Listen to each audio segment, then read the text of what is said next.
Yo, c'est Noémie et aujourd'hui je vous retrouve pour vous présenter mon update lecture pour le mois de juillet.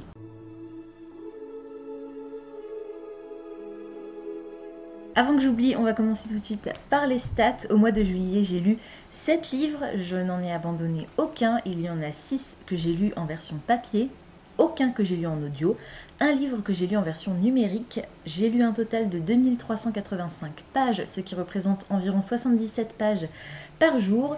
Ma moyenne sur la notation, c'est 4 étoiles sur Goodreads et j'ai acheté 12 titres, reçu 12 titres pour intégrer à ma pile à lire et il n'y en a aucun que j'ai enlevé de ma pile à lire. Le premier titre que j'ai lu en juillet, c'était Pour ma palle des cartes pour l'As de cœur. Il fallait que je lise un livre dont le titre comportait au moins 3 fois la lettre E et j'avais sorti le tome 2 de Sorceline, la fille qui aimait les animonstres de Sylvia Douillet et Paola Antista. C'est une bande dessinée jeunesse fantastique dans laquelle on va faire la connaissance de Sorceline, qui est cette jeune demoiselle qui fait un stage pour devenir fantasticologue, pour intégrer une école de fantasticologue et cryptozoologie, un petit peu comme ça. Elle est passionnée par les créatures fantastiques et on va avoir quelques mystères qui vont étayer le premier volume, tout comme dans ce second tome. Et on a quelques révélations, oui, mais on a toujours certaines interrogations et j'ai ma petite idée, mais pour l'instant, on n'a pas encore tout révélé. Je trouve que cette bande dessinée est vraiment, vraiment magnifique. Je trouve que les couleurs sont incroyables. J'aime énormément le trait des dessins. Voilà, je suis fan, donc je l'aime énormément. Je lui ai mis 18 sur 20 sur Livre Addict, 5 étoiles sur Goodreads, et dans Copile il a atteint la moyenne de 9,29. C'est le livre qui a atteint la moyenne la plus élevée pour le mois de juillet, mais étant donné que c'est une bande dessinée, c'est différent, je peux pas comparer de la même façon une bande dessinée, un travail graphique avec une histoire, un roman. Donc ce n'est pas le titre que j'ai sélectionné pour être mon titre préféré du mois de juillet. Je vous en reparlerai du coup tout à l'heure. Toujours pour ma palle des cartes pour le roi de pique, je devais lire le premier tome d'une nouvelle série, ce qui ne m'arrange pas. Mais c'est pas grave, j'ai fait comme j'ai pu. J'ai sorti Strawberry Moon, la fille de la lune de Laia Lopez. C'est le premier tome de la série Blue Moon et il était très court. Donc ça allait. Dans cette histoire, on va faire la connaissance d'une jeune demoiselle qui est ce personnage qui s'appelle Diana. Diana est en réalité une sirène et à leur majorité, ou alors 16 ans, je ne sais plus, les sirènes qui peuplent le lagon ont la possibilité de venir sur Terre pour aller à l'université, comme les humains, et vivre une vie humaine. La plupart du temps, les sirènes sont ravies de cette nouvelle expérience, mais au bout de quelques temps, décide de retourner dans le lagon. Ce n'est pas vraiment le cas de Diana, elle vient juste d'atteindre l'âge qui lui permet d'être un petit peu plus autonome et d'évoluer parmi les humains. Elle va être récupérée par deux autres personnages qui sont également des sirènes, donc il y a des sirènes et des tritons. Et on va suivre en gros leur amitié, l'évolution de Diana dans le monde des humains. Il y a quelques règles qui doivent être observées, bien entendu, elle ne peut pas révéler qu'elle est une sirène. Et on va rencontrer ce jeune homme qui lui est humain et on va avoir une petite romance entre les deux. Je m'attendais à ce que ce soit très jeunesse. C'est ado, on va dire. Ouais, même pas jeune ado, ado. Et j'ai beaucoup, beaucoup aimé cette histoire. On a du texte comme ceci qui est entrecoupé par des illustrations parfois en pleine page. On a également du format un peu plus BD. Et j'ai trouvé que c'était vachement sympa. J'ai beaucoup, beaucoup aimé les messages qui sont véhiculés par l'autrice. Et ce premier volume se termine par un cliffhanger absolument phénoménal qui augure pour la suite une nouvelle créature fantastique que j'aime énormément et que j'ai très, très, très hâte de découvrir. Donc c'était une très, très chouette lecture. Également une très bonne surprise. Je lui ai mis 17 sur 20 sur Livre Addict, 4 étoiles sur Goodreads. Et dans Copile, il a atteint la moyenne de 8,86. Toujours dans le cadre de ma palle des cartes pour le 6 de pique, je devais lire une réécriture. Et j'avais sorti Poor Unfortunate Soul, qui est le tome 3 de la série Villains de Serena Valentino, qui est traduit en français par Pauvre âme en perdition, puisque ce n'est pas la traduction littérale du titre en VO. Et en gros, donc c'est le tome 3, comme je viens de vous le dire, de la série Villains, dans laquelle Serena Valentino revisite la genèse des méchants des dessins animés Disney, des films d'animation Disney. Dans ce 3e volume, bien entendu, on va suivre Ursula, pourquoi elle est devenue la méchante sorcière des mers, comment, etc. Jusqu'à la fin du personnage d'Ursula. Vous savez comment se termine le dessin animé Disney La Petite Sirène, je pense. Bah, voilà, on va jusque-là, même un tout petit peu après. Et j'ai adoré. J'ai beaucoup aimé ce volume 3, moins que les 2 précédents, moins particulièrement que le premier qui est pour l'instant mon préféré. Et pourtant le tome 2, ça se passe dans l'univers de La Belle et la Bête. Mais pour l'instant, mon préféré, c'est vraiment le premier. J'ai trouvé on ressentait pas suffisamment l'atmosphère de La Petite Sirène de Disney. Voilà, ça m'a un peu manqué. On a les personnages, on a les lieux, mais je trouve que au niveau des décors, rien qu'au niveau des décors, il manque quelque chose. Et surtout, on a une double intrigue dans ce tome qui va nous permettre d'évoluer au fil de la série, puisque non seulement Serena Valentino revisite la genèse des vilains, mais elle crée également une intrigue secondaire qui est un genre de fil rouge. On va rencontrer 3 personnages particuliers qui vont avoir droit à leur propre tome d'ailleurs. Je crois que c'est le tome 6. Et ouais, je sais pas, je pense qu'il m'a manqué un petit truc pour ce tome 3. Je l'ai moins apprécié, mais j'ai quand même passé un très chouette moment. Je lui ai mis 16 sur 20 sur Livre-Addict, 4 étoiles sur Goodreads, et dans Copile, il a atteint la moyenne de 8,29. Toujours pour ma palle des cartes, cette fois-ci pour le 9 de Caro, je devais lire un livre traduit et j'avais sorti Nevernight, n'oublie jamais le premier tome de Jay Kristoff, qui est effectivement la traduction du roman du même nom en anglais. Donc voilà, c'est la version française de chez De Saxus. Vous pouvez voir que j'ai mis pas mal de petits post-it. C'était fantastique, c'est mon roman préféré du mois de juillet. Je l'ai lu en lecture commune avec Diane et dans ce roman on va faire la connaissance de Mia, qui est une jeune femme de 16 ans je crois, c'est ça, 16 ans, qui il y a 6 ans a vu sa famille complètement détruite. Son père a été exécuté, sa mère et son petit frère qui était un bébé à l'époque ont été emprisonnés. Elle a réussi à s'enfuir et elle ne pense qu'à une seule chose, c'est obtenir vengeance, et elle va essayer d'intégrer une école d'assassins. Elle a un pouvoir assez particulier, Mia. Elle a la capacité d'appeler et d'utiliser les ombres, ce qui fait d'elle une enténébrée. C'est un pouvoir extrêmement rare et extrêmement puissant. On va découvrir à quel point tout au long de cette histoire. Elle a un compagnon fait d'ombre qui est un chat qui s'appelle Gentilhomme. Ce personnage, je l'ai adoré. C'était génial. L'humour noir, sarcastique, hyper drôle de l'auteur, c'est oufissime. Il y a énormément de notes de bas de page dans ce roman dans lesquelles le narrateur, parce qu'au début je pensais que c'était l'auteur, mais c'est le narrateur qui interpelle le lecteur. En fait, on a un genre de prologue dans lequel un personnage s'exprime et ensuite on a l'histoire qui commence. Et au fur et à mesure que l'histoire avance, on comprend qui est le narrateur de l'histoire. Et j'ai adoré, c'était trop bien et j'ai trop hâte de commencer le tome 2 que je vais commencer aujourd'hui puisqu'on est le 2 août et que la lecture commune pour le tome 2 commence aujourd'hui. Donc c'était franchement fantastique. Trigger warning cependant, je vais vous les relire, je crois qu'ils sont notés à l'intérieur. Violence, torture, sexe, langage grossier, description explicite, oui c'est ce que j'ai dit, explicite de blessures. C'est parfois assez gore et vulgaire effectivement, mais j'ai adoré. J'ai trouvé que la vulgarité s'inscrivait parfaitement dans le contexte, dans le personnage, dans les personnages, et j'ai pas trouvé ça too much contrairement à d'autres histoires que j'ai pu lire cette année ou l'année dernière. Voilà, donc c'était vraiment fantastique et je vous le conseille de tout cœur. Je lui ai mis 18 sur 20 sur Livre-Addict, 5 étoiles sur Goodreads, et dans Copile, il a atteint la moyenne de 9,14. Toujours pour ma palle des cartes, vous allez voir que je ne m'en suis pas vraiment éloignée ce mois-ci. J'ai lu pour l'As de Carreau un polar ou un thriller qui était en réalité également du fantastique. C'est un roman fantastique steampunk dans lequel 2 sorcières vont s'associer. Ça s'appelle Sorcières associées. C'est écrit par Alex Evans, qui est une autrice française.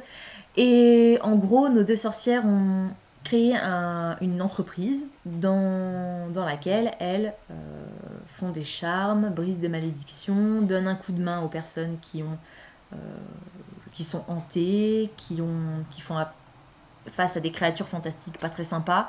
Voilà. Elles, leur rôle, c'est de réparer un petit peu les dégâts commis par ces créatures. En gros, on est dans un univers, dans une ville qui s'appelle Yarta, où la magie existe. Nos deux personnages principaux sont des sorcières, je vous le rappelle, et où certaines créatures fantastiques n'ont pas leur place. Par exemple, les vampires vivent dans une autre dimension et ne sont pas censés vivre à Yarta. Sauf que, un beau jour, va débarquer à la porte de leur cabinet de consultation un vampire qui va leur demander leur aide parce qu'il a été invoqué par un humain, qu'il ne sait pas qui c'est, mais que cet humain l'a déjà obligé à assassiner une autre personne. Donc nos deux sorcières vont devoir mener l'enquête, enquête qui va se retrouver imbriquée dans une autre. On a des personnages secondaires formidables, j'adore la fille de... Alors c'est pas Tanit, c'est Padmé. Tanit et Padmé, c'est les deux sorcières, donc Padmé a une fille, cette fille qui a une 12aine d'années je crois, elle est géniale, elle adore les créatures fantastiques, les bestioles, et à un moment donné dans ce livre, au début on a une invasion de gremlins, et c'est juste fantastique. J'ai beaucoup aimé cette histoire. Et peut-être un peu moins que ce que j'aurais aimé parce que je n'ai pas accroché vraiment au personnage de Tanit qui, étant donné qu'elle est une des principales protagonistes, ça m'a un peu bloqué parce qu'on alterne les chapitres. Une fois on a le point de vue de Tanit et une fois on a le point de vue de Padmé, ce qui fait que la moitié en gros du roman m'a un peu moins plu parce que c'était pas un point de vue qui m'intéressait. Mais j'ai quand même passé un très chouette moment et je serais ravie de lire la suite. Je lui ai mis 15 sur 20 sur Livre Addict, 4 étoiles sur Goodreads, et dans Copile, il a atteint la moyenne de 7,86. Pour ma palle des cartes, c'était tout. Mais si vous vous souvenez bien, au mois de mai, justement, j'avais échoué à ma palle des cartes et j'avais donc droit à un châtiment pour le mois de juillet. D'ailleurs, c'était ma palle du mois de juin et pas ma palle du mois de mai, du coup. Et c'est Diane qui avait choisi mon châtiment. En gros, elle m'avait donné un critère de sélection pour le châtiment qui était un livre hors de ma zone de confort choisi par quelqu'un d'autre. Et comme c'était elle qui avait suggéré ce critère, je lui ai demandé à elle de choisir un livre en dehors de ma zone de confort. Elle avait choisi Golden Sun, le tome 2 de Red Rising de Pierce Brown. Mais, comme ça faisait un moment que je n'avais pas lu le premier tome, j'ai relu Red Rising de Pierce Brown. C'est une série de science-fiction dystopique dans laquelle on va faire la connaissance de Darrow, qui est un rouge. En gros, on est dans une société donc futuristique par rapport à la nôtre. Je ne sais pas exactement en quelle année ça se déroule, mais ça se déroule dans le futur. La Terre n'est plus viable, n'est plus vraiment habitable, et du coup les autres planètes ont été colonisées, et sur Mars, les rouges minent la planète afin d'en extraire l'hélium 3 pour rendre les planètes, Mars et les autres planètes, habitables, pour terraformer ces planètes de façon à ce que eux-mêmes et les autres couleurs, puisque la société a été divisée en couleurs, puissent vivre à l'air libre, plus ou moins, sur ces planètes et vivre normalement, confortablement. Ça, c'est ce qu'on leur a dit, parce qu'en réalité, les rouges sont esclaves du reste de la société, les ors sont tout en haut de l'échelle. Je crois qu'il y a de nouveau un récap là. Voilà. Vous avez un récap ici des couleurs et ici de la façon dont fonctionne la société. Le mensonge qu'on leur a bassiné toute leur vie, comme quoi c'était important qu'ils creusent la terre pour récolter l'hélium 3 parce que les autres couleurs devaient pouvoir venir et tout le monde devait pouvoir vivre heureux, libre, en paix et très bien à la surface de la Terre. C'est des gros mensonges, pour être poli. Et en gros, ça fait déjà presque 300 ans que Mars est terraformé et que les autres couleurs vivent à la surface de Mars. Darrow, lui, est assez naïf. Il considère que son rôle, c'est de forer la terre, de récolter l'hélium et de faire en sorte que sa famille s'élève plus ou moins, oui et non. Il est tout à fait conscient que sa génération, peut-être même la génération de ses enfants, ne verra pas la surface de la Terre, de Mars en l'occurrence, mais il est persuadé d'œuvrer pour le bien commun et qu'un jour, les efforts de sa famille seront récompensés.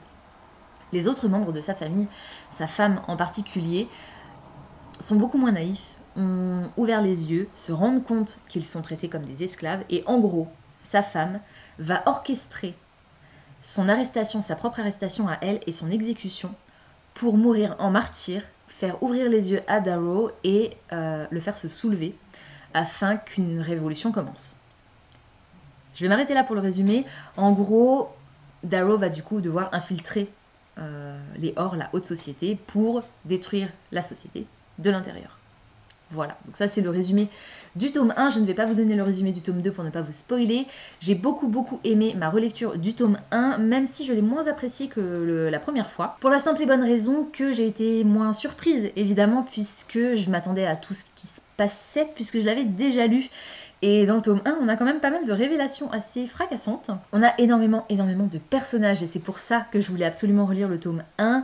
Même si le nombre de personnages faramineux du départ s'amenuise au fur et à mesure de la lecture, parce que l'auteur n'est pas tendre avec ses personnages et qu'on a une bonne grosse brouette de personnages qui meurent au fur et à mesure où l'histoire avance. Mais c'est fantastique, j'ai vraiment beaucoup aimé ce tome 1, cette relecture du tome 1. Voilà, les personnages, l'atmosphère un peu à la Hunger Games, parce que Darrow va du coup devoir intégrer une académie et en gros... la première épreuve, on va dire, de l'académie, c'est un peu un genre de Hunger Games, même si c'est quand même assez différent. On est sur une mythologie et un système de fonctionnement de la société qui est également inspiré par la Rome antique. On parle de certaines factions, de certains dieux, voilà. Et c'était vraiment fantastique. Je lui ai mis 16 sur 20 sur les Verdict, 4 étoiles sur Goodreads, et dans Copile, il a atteint la moyenne de 8,14. Quant au tome 2, j'ai beaucoup aimé retrouver les personnages. J'ai mon petit chouchou, mais je ne peux pas vous dire qui c'est parce que sinon ce serait vous spoiler qu'il est encore en vie à la fin du tome 1. Et comme je viens de vous dire qu'il y a beaucoup de personnages qui meurent, n'importe qui peut mourir dans cette série. Donc voilà, mais je suis contente que pour l'instant il soit pas encore mort. J'ai très peur que ça arrive bientôt. On verra. Voilà, donc de nouveau des révélations. Alors le petit souci... Enfin, il y a plusieurs choses qui m'ont un petit peu dérangée. Il y a un point de logique qui m'a carrément choquée. En fait, je n'ai pas compris pourquoi le personnage agit de telle façon à ce moment-là. Pour moi, ça n'avait aucun sens. Ça sert peut-être l'histoire. Oui, effectivement, ça sert l'histoire. Mais pour moi, ça n'était pas logique. Et puis, on a l'atmosphère qui m'a moins plu parce que, autant dans le premier tome, je vous parlais tout à l'heure de cette remix un peu de Hunger Games, là, on n'est plus du tout sur la même chose. Même s'il y a énormément d'action dans ce tome 2, on passe d'un point à l'autre, enfin vraiment ça bouge tout le temps. Mais j'ai quand même préféré l'atmosphère du tome 1, et puis au niveau des personnages, on retrouve plus ou moins les mêmes, même si on rencontre de nouvelles têtes, que j'apprécie. Oui, il y en a certaines que j'aime beaucoup, et il y en a d'autres que j'aime un peu moins. Voilà, de nouveau, il y a des gens qui meurent, à droite, à gauche, partout, en haut, en bas, et voilà, il y a... je crois que quasiment tous les chapitres, il doit y avoir quelqu'un qui meurt. Soit un personnage qu'on suit depuis le tome 1, soit un nouveau personnage qui avait son importance, ou pas vraiment, mais c'est quand même un décès supplémentaire à ajouter à la liste des crimes commis par l'auteur.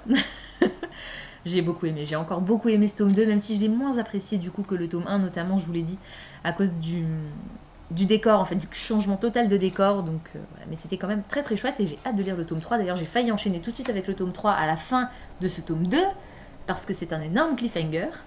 Mais il ne me restait que 2 jours dans le mois et je savais que je ne réussirais pas à lire Morningstar en 2 jours. Donc j'ai préféré laisser tomber, le mettre de côté et je le prendrai peut-être en septembre, pourquoi pas. On verra. Je lui ai mis 14 sur 20 sur Livradicte, 4 étoiles sur Goodreads et dans Copile, il a atteint la moyenne de 7,43. Voilà, c'est tout pour aujourd'hui. J'espère que cette vidéo vous aura plu. Comme d'habitude, n'hésitez pas à me dire dans les commentaires si certains des titres que je vous ai présentés aujourd'hui vous intéressent, si vous les avez déjà lus et surtout ce que vous en avez pensé. N'hésitez pas également à me dire comment s'est déroulé votre mois de lecture en juillet. Est-ce que vous avez eu de nouveaux coups de cœur? Pas moi, pour le coup, pour le mois de juillet, 0 coup de cœur, mais Nevernight était quand même très proche. Et j'ai très hâte de lire le tome 2. Est-ce que vous avez eu des abandons ou est-ce que vous avez, je ne sais pas moi, découvert un nouvel auteur? Parce que pour le coup, j'ai aussi découvert J. Kristoff et je suis vraiment ravie parce que j'ai adoré son style, en tout cas dans cette série. Pensez à vous abonner à la chaîne, à liker et à partager cette vidéo, ça me fera toujours plaisir. Pensez également à activer la petite cloche des notifications qui vous permettra de savoir quand je poste du nouveau contenu. En attendant de vous retrouver, je vous souhaite d'excellentes lectures et je vous dis à très bientôt dans une prochaine vidéo. Ciao!